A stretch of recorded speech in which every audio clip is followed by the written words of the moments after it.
at isa namang kasangbahay natin mula sa San Jose, Batangas, ang nag-invest sa isang music subscription kung saan di umano'y makakakuha sila ng revenue from listening to music.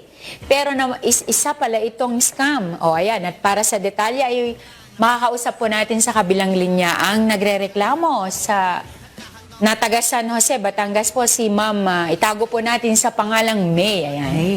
Ma'am May, yes, good afternoon po.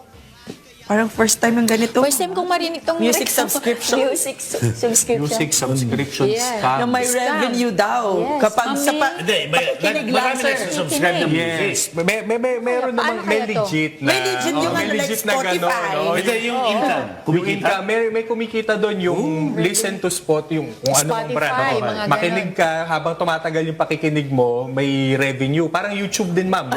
Pag nanood ka habang ano, may mga ganung mga racket na Akala ko yung ano lang ang mag-ano, sir. Okay, pakinggan natin para ma-educate pa.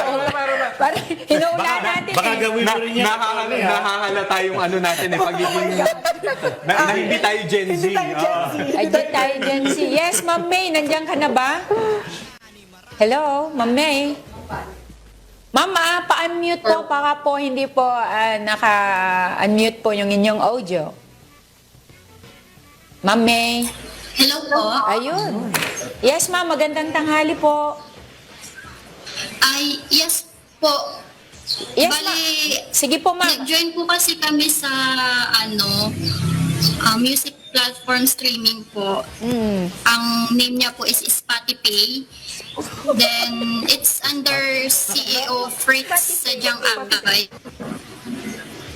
Spotify. Ah, ganun. Sige po, ma'am. Sige po. Sige, interesado tong mga kernel natin. So, yun po, yung offer niya po is makikinig lang po kami sa music and then we will earn magkaka-revenue po kami by listening to music. May tanong ako. Naglabas ka ba ng pera, ma'am?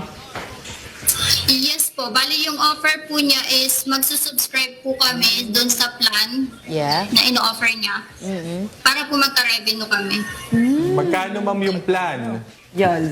Magkano? Iba-iba po yung offer niya na plan. Okay. Meron pong 10K, merong 5K, Kamahal may naman 7K. Aman naman, no? Oh, Spotify 100 plus lang. 125. 135 pala. And yung income niya po is depende din nga po doon sa amount ng subscription. Subscription. Per plan Kayo po, po, meron kayo po, po siyang mami, ano inassign po? na time frame. Kayo po, ma'am. Magkano po yung sinubscribe nyo dyan? Ako po kasi nagkuha po ako ng different plans. So yung total po na naipasok po is around 40K po. 40K. 40K? 40? Yes po. Okay. Magkano daw may interest bang sinasabi po? Yung revenue niya. Ng revenue? Like po at 320% yung balik, parang ganun po. Wow, 320% So ang kami balik. po, nagtiwala po kami sa kanya kasi po, visible po siya. Lagi po siya nag-update sa amin every day. And then, every night may Zoom meeting po siya na kinakandak para sa amin to provide updates po. And actually po, nag-meet and greet din po siya sa mga members sa Baguio and Hong Kong. At least personal mo So siya kami nakita, po, ma'am. hindi po namin siya tinake talaga as Zoom scam daw, sir. kasi Via Hindi, Zoom. meet and greet. Meet and greet via Via Zoom Zoom. yata. Yes, sir. Meet and greet via Zoom o in person? No po, nagpunta po siya personally sa Baguio and Hong Kong. Pwede nating habulin yan, kilala nyo. Hindi naman pala fictitious yan eh. Wait, sir, I just want to know, is this an application po, yung Spotify? Application po ba siya? Website pa lang po siya. Sa website. Website, may Spotify. Website siya na kailangan kang mag-subscribe dyan sa website, makinig ka lang ng makinig para may revenue na Papasok. babalik sa inyo. Oo. Wow. Bago Nasa po. Action Center, nakontak ba natin yung nirereklamo?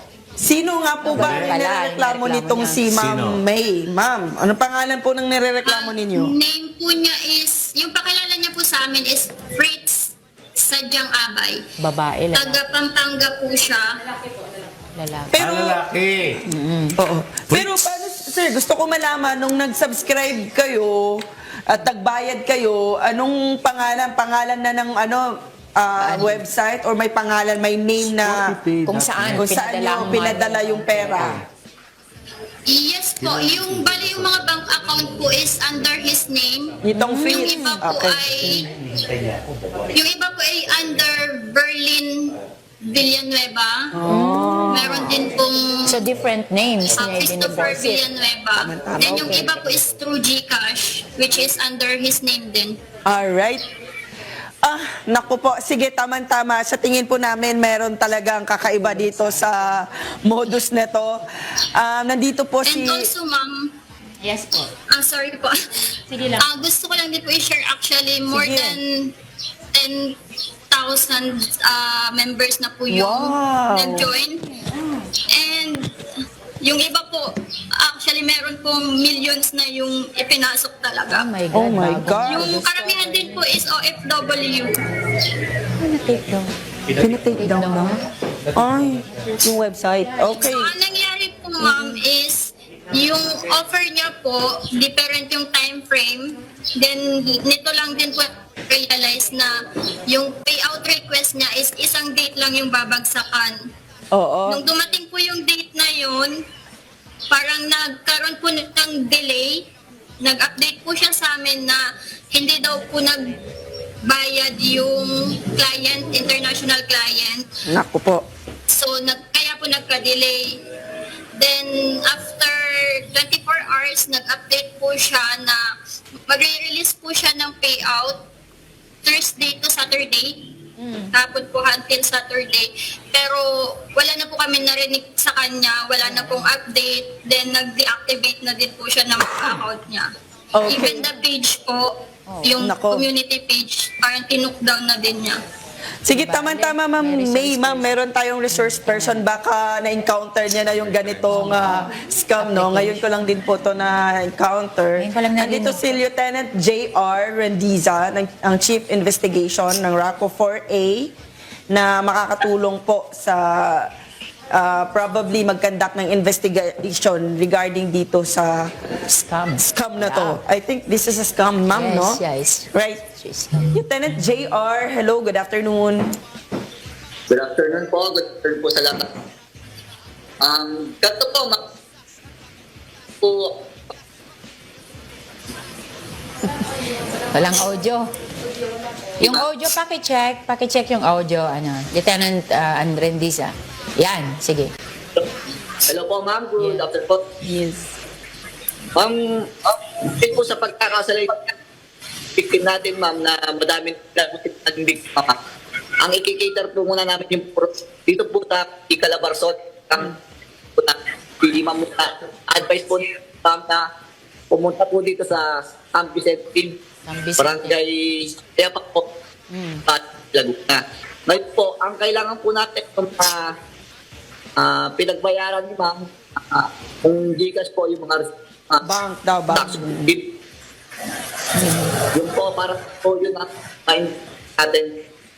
Tapos po, advice ko po, sabihan niya po yung iba pa mga victim pumunta sa ibang mga pinakamalapit sa kanilang cybercrime. Bawa po sa Pampanga. Pero tayo doon na pwedeng ma-upload doon sa case. Dahil po, kung nasabi ng subject is Pampanga at nagkita sila ng personal, pwede po itong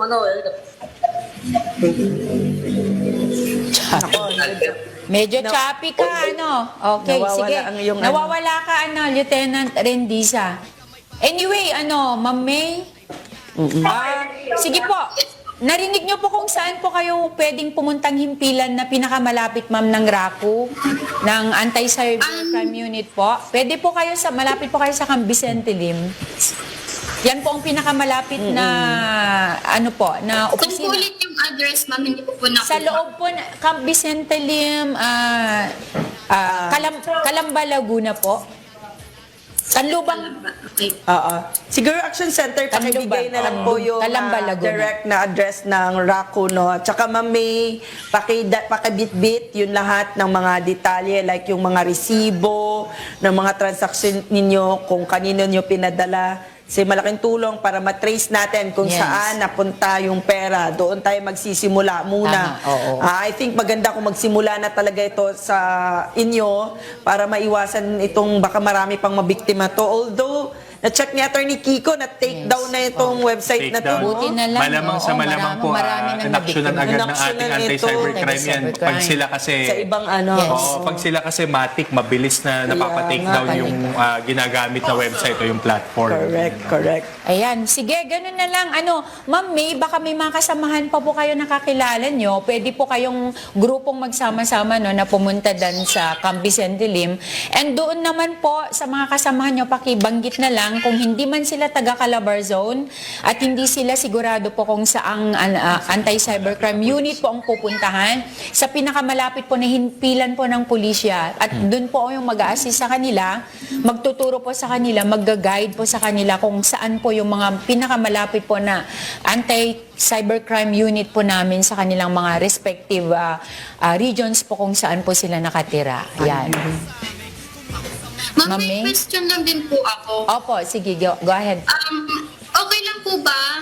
Kailangan po ba ako personally yung makapunta doon? Kasi meron po talaga akong work na hindi ko po talaga siya pwedeng basta-basta iwan. Since marami naman po kami, possibly naman po na may available na pwedeng pumunta doon. Pwede po bang halimbawa na sila yung mag-direct? Yung mga biktima po, Mga yung mga naging biktima po, kung wala po kayo, at hindi nyo kaya, may mga iba pang biktima, pwede po yun. And may mga weekend naman ho tayo na, pwede rin Open po kayo. 24/7 naman ang ating cybercrime unit. Yes. Okay po ma'am, salamat Alright. po. Ayan, alright. Thank you. Salamat po sa pagtitiwala sa aming programa, Ma'am May ng San Jose, Batangas. And of course, sa ating resource person, si Lieutenant J.R. Rendiza, ang Chief Investigation ng RACO 4A. Ayan, please provide na lang us with your action videos and the result of your investigation.